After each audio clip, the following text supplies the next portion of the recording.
Welcome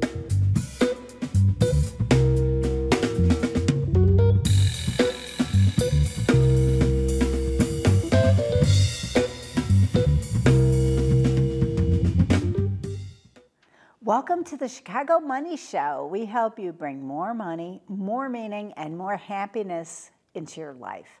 I'm your host, Bridget Sullivan Mermel, and I own a fee-only financial planning practice in Chicago. You're probably on track to live longer than you think. If you imagine living till 100, then backing into what you're going to do with the rest of your life, it might influence the decisions you're making right now. That's the specialty of today's guest, Dennis McNamara. Upon graduating from Rutgers University, Dennis moved to Costa Rica and worked on a coffee farm. After stints at ACO Goldman Sachs and another financial planning firm, he struck out on his own to start Wealth Advisors in Red Bank, New Jersey. He now helps his clients find the balance between money, health, and happiness, and he'll help us figure it out too. Welcome, Dennis. Hi, Bridget. Thank you. Thanks for having me. Thank you. So people are living longer. Even with COVID, when you look at the chart, Dennis, what do you think? Yeah, it's interesting. Looking at the chart, I think it's like when we rewind back in time and you go to like the late 1800s, the early 1900s, it's kind of like a hockey stick. Like there is a really noticeable inflection point. And for the past really century and a half, life expectancy has been going up a quarter of a year for every year. And so like to think of that another way, you know, for every decade that's gone by, life expectancy has gone up 2.5 years. And so I think it's like when we look ahead, right, there are potentially going to be more people living to 100. But how does the trajectory change, if at all? Is it going to keep going up at the same rate? Or is it going to potentially hit another hockey stick moment? And I think that there are people out there in the gerontology, lifespan, health span communities that are suggesting that that's a possibility. Right. So you're saying that when the people who are predicting your lifespan or predicting it, they're kind of just going with the regular trajectory. But there's people that think it might even, which actually is pretty long. Like it's longer than I think most people think. But then if some people are right, it'll even go higher. Yeah, that's exactly it. And I think, you know, there's different, it depends on who your source is, right? Mm-hmm. Like if you're looking at the Social Security Administration, they really plan a lot of things in a very linear fashion, assuming that the past century and a half is kind of indicative of where we're heading in the future. But I think, you know, what's interesting is that the folks that are really in this space and getting under the hood and kind of on the front lines of this, I'd say this renaissance in this technology, lifespan specific space in terms of medicine, there's some differing opinions in terms of what those limits of life might be. Right. So, but right now, even if we think right now, I think a lot of people don't realize that they'll probably they might live until 100. And so even if you're just thinking, what does science tell us right now? No, we're just we're just getting better like we have been since in the last 100 to 150 years, that 100 is not unrealistic for a lot of people. And then it could even get more. So it seems like that it might inform how we live our lives. And another one of your threads, that's one of the things that I think about with your thinking, is like there's a bunch of threads. And at the end, we're going to kind of look at what weaving we've got and say, okay, how does this play out at different ages? Okay, so one thread, I might live longer than I suspect. Another thread is about how our intelligence, what the research shows, how our intelligence changes over the years. Tell me more about that. Yeah, and what's interesting is it, like, kind of just to kind of preface threading those two together, even I think that just to step back just a little bit in terms of like what we're actually talking about when we're talking about like extreme potential lifespans, right? We're talking about, yes, I think we all understand that it's possible for humans to live to 100. I think the longest lived person made it to 122 is like the estimate. And there are scientists who are saying, yeah, there's just going to be potentially a higher volume, number of people living that long, and potentially living beyond 120. Potentially, there's a biological limit that could get us all the way to 150. And people are just, it's hard to wrap our heads around. There's a whole other group of scientists out there that with regenerative medicine and CRISPR technology, gene editing, all of these things, being proactive around our health. For anybody who's alive today and healthy and 50 years old, it's not unreasonable for them to live to 100. But we're also talking about a group of scientists that believe it could be significantly beyond that. So just to like set the table a little bit, because we're not even talking about just reaching 100. There's another theory kind of on the other side of the coin of the biological limit of life called longevity escape velocity, which, not to get too into the weeds on all of it, but it's the point at which we're extending lifespans faster than the aging process itself. So that's like, and to just unpack that, that's effectively like immortality, right? If we're solving for aging at a faster rate than we're aging, it at the very least means lifespans beyond 150. And then yes, to your next point, our natural intelligence has some baked in an evolutionary course that it runs through. So how does that get impacted with a longer lifespan is a great question. But we do see some things in society and in professions to indicate that those evolutions, regardless of whether we live to 100 or 150 and beyond, are very real. Okay, so let's get back into how our intelligence evolves over our lifetime. So one of the things that you've said is that your analytical ability is generally better when you're younger. Why don't you tell me more about like that and how things change? Yeah, and a lot of this, and some of my thinking around this has been influenced by the Arthur Brooks, who is a writer. He's got a column in The Atlantic, also a professor at Harvard. Arthur Brooks writes a lot about this, and he talks about both the fluid intelligence curve and the crystallized intelligence curve. And really, all of us, we have a mix of the two. We have fluid intelligence, we have crystallized intelligence. But yeah, in our earlier years, really, we can think from like our 20s to our 40s, our fluid intelligence is higher. And what is fluid intelligence, right? It is the raw intellectual horsepower. It's our ability to reason, to analyze, to solve. And when I think of an example of like who's got a high fluid IQ, I think of like the tech entrepreneur in Silicon Valley, right? They're firing on all cylinders.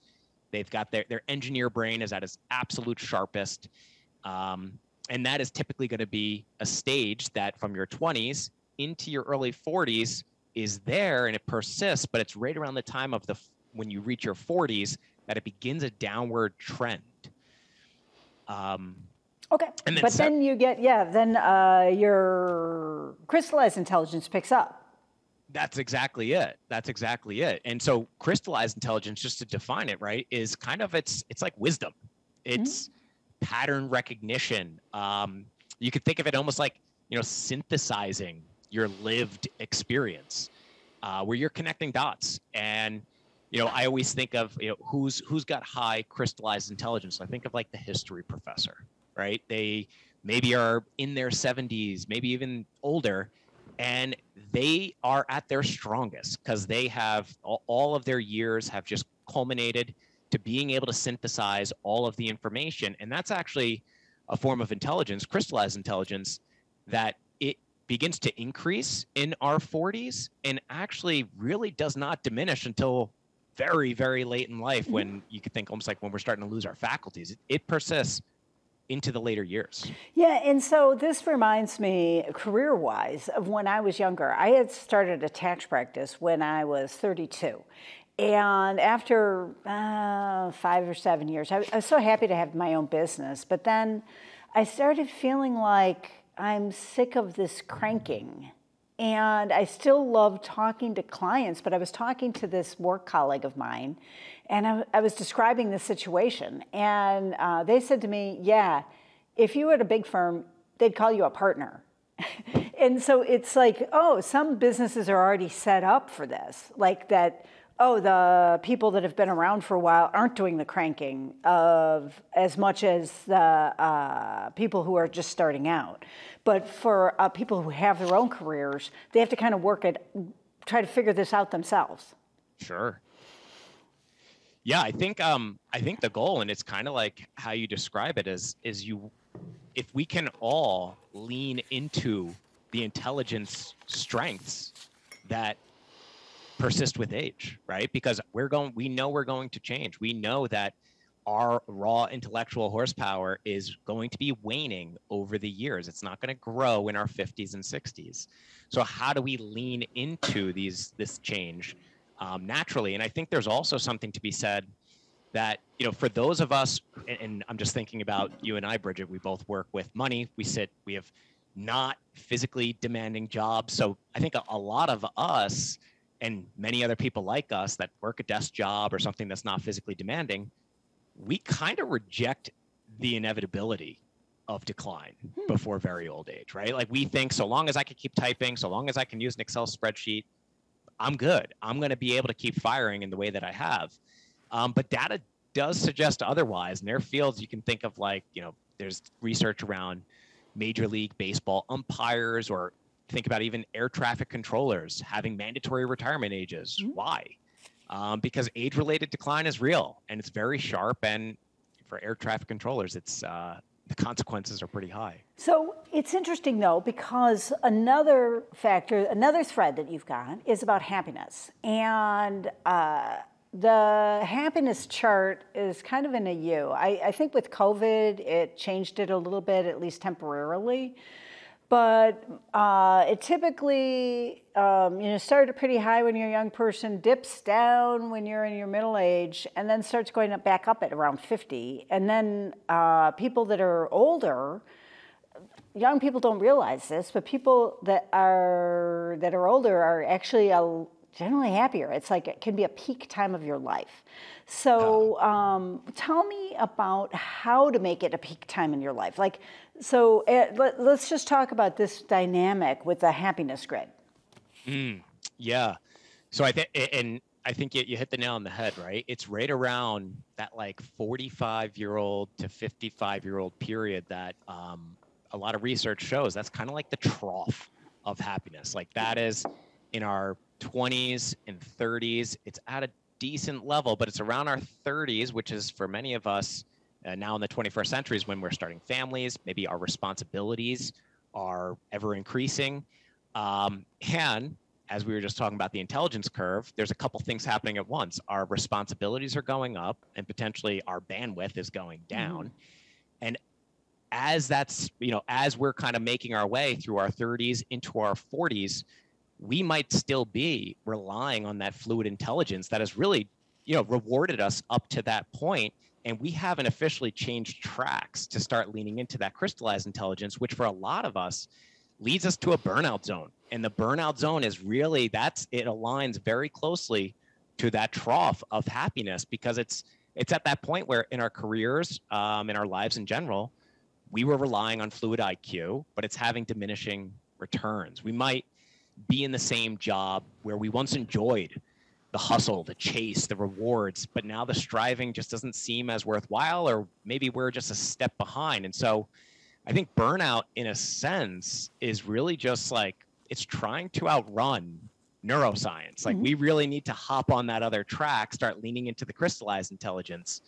We don't want to, stay at the blackjack table too long. We want to evolve with our intelligence. Yeah, and I tell people, clients and friends, that wisdom careers are a great way to go as you're getting older. So therapists, financial planners, there's anybody who works with older people, those are great careers that incorporate more wisdom that people want older people in those to be dealing with in those careers. Totally. So one of the other threads that you use is models from different cultures. So tell me about the Hindu 4 ashramas.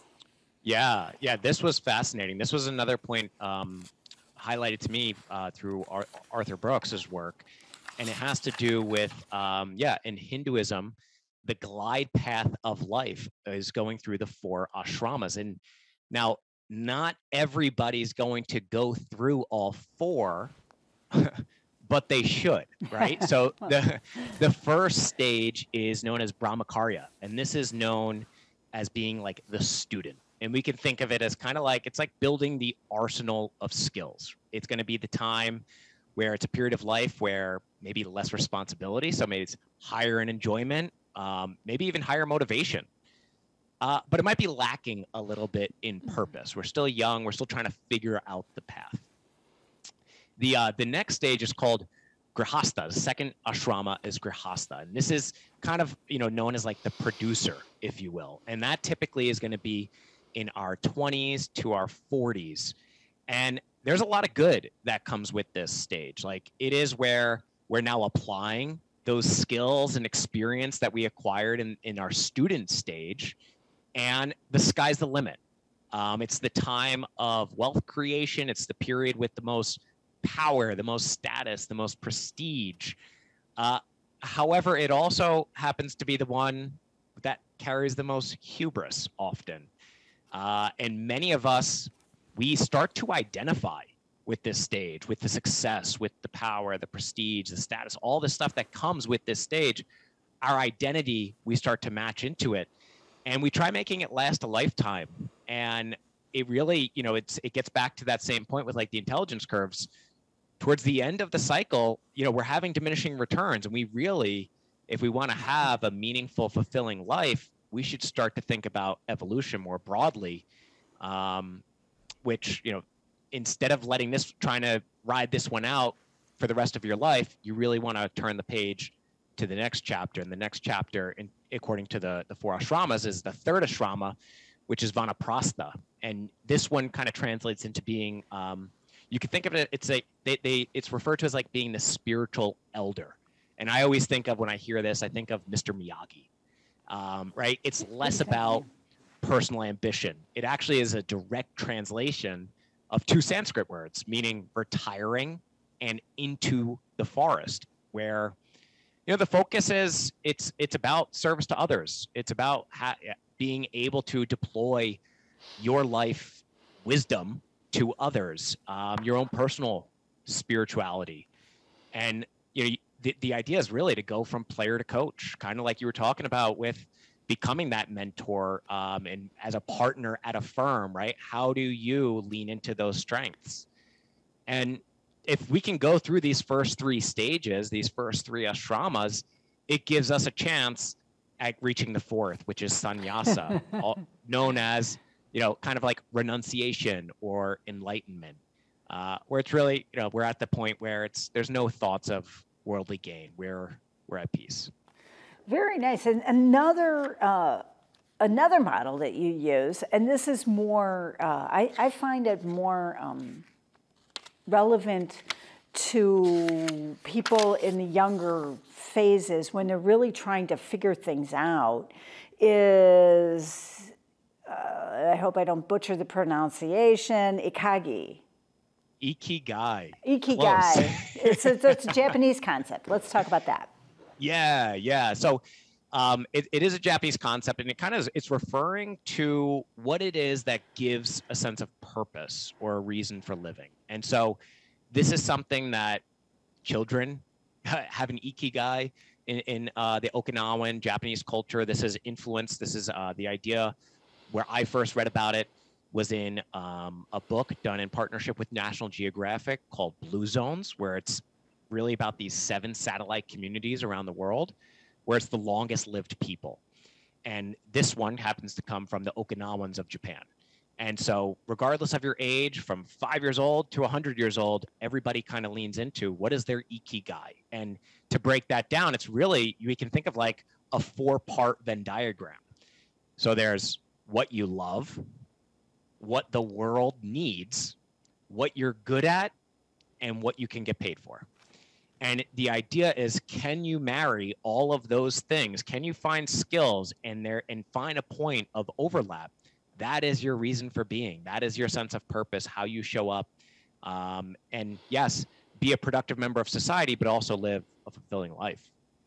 And make a little bit of money, right? So I love that. We all have to. We all got to put food on the table too. Exactly. Well, I feel like money. One of the pluses of it is that it can be where the rubber meets the road and pragmatic living. It's like, okay, can I get paid for it? That's not to be discounted, but it's not to be overcounted either. Sure. It's like to keep that in balance. Okay.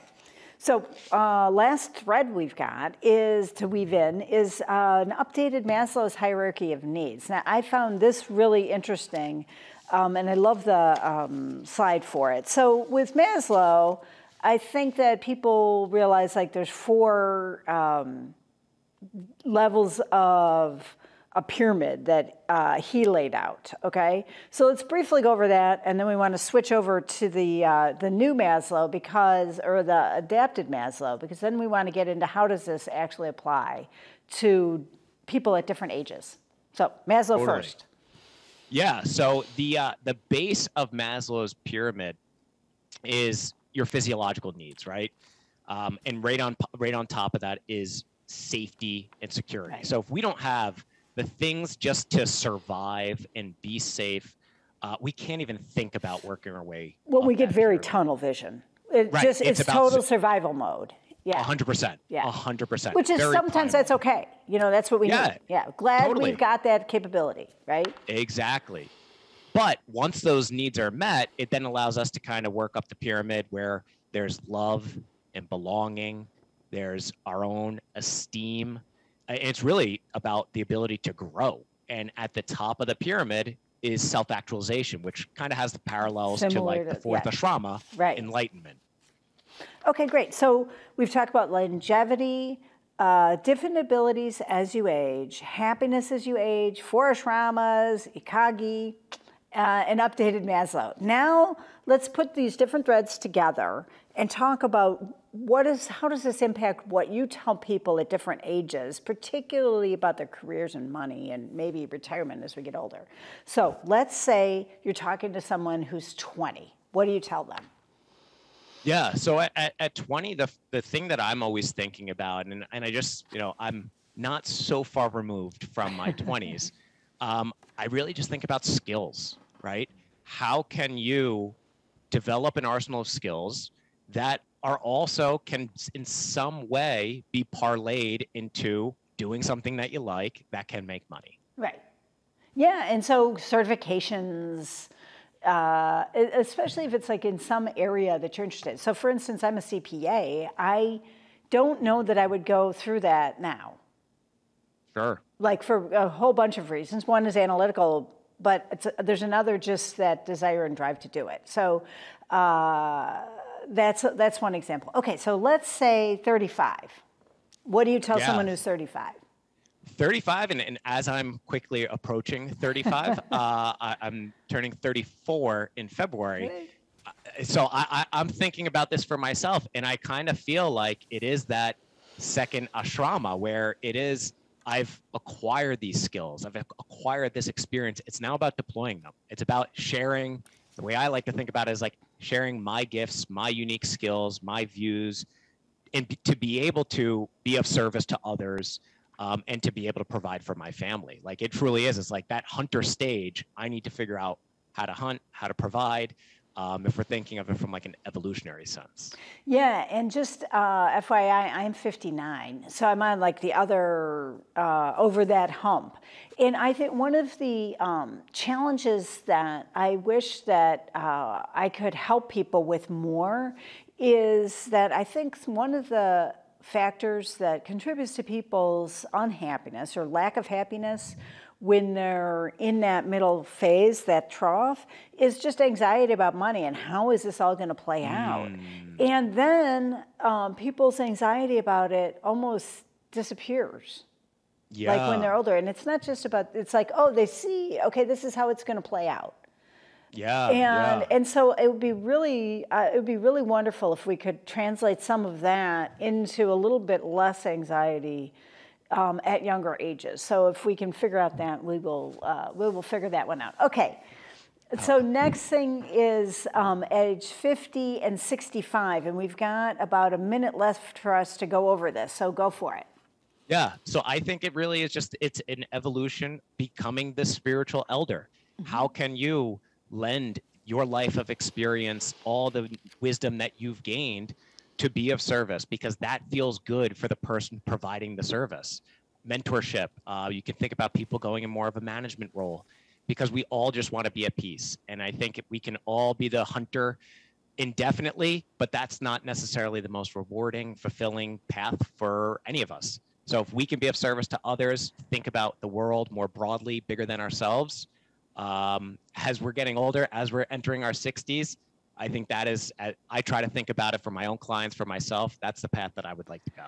Yeah, and you know, one of the things that I've found is like trying to get those extra skills that you need to be able to do that. So I know for myself, one of the things that I realized about 3 years ago is like, oh, communicating is going to be the next thing that I really have to figure out how to do. And so that I can actually do a good job at this phase of my life. It didn't seem quite as important when I was younger, but now it seems like even more important. So, Dennis McNamara, I want to thank you so much for talking with me today. If people want to find out more about you, how should they go about that? Yeah, our website, I'd say, is the first thing. That's whealthfa.com, but I spell it a little funny. It's whealth. Yeah, wHealth. Yeah. FA, FrankAnthony.com. The other way I'd say is I'm pretty active on Instagram at The Wealth Advisor. And I post about all this stuff. I love personal optimization, longevity, personal finance. It's all about that kind of stuff. Great. My name is Bridget Sullivan Mermel, and I own the Fielny Financial Planning Firm here in Chicago. Check out the show's website at chicagomoneyshow.com. There you can see our earlier episodes, and you can sign up for our newsletter so that you can get a heads up before upcoming shows. And if you have questions on this episode or for future episodes, please email us at ask@chicagomoneyshow.com. Thanks again, Dennis, and thank you for watching. Thanks so much.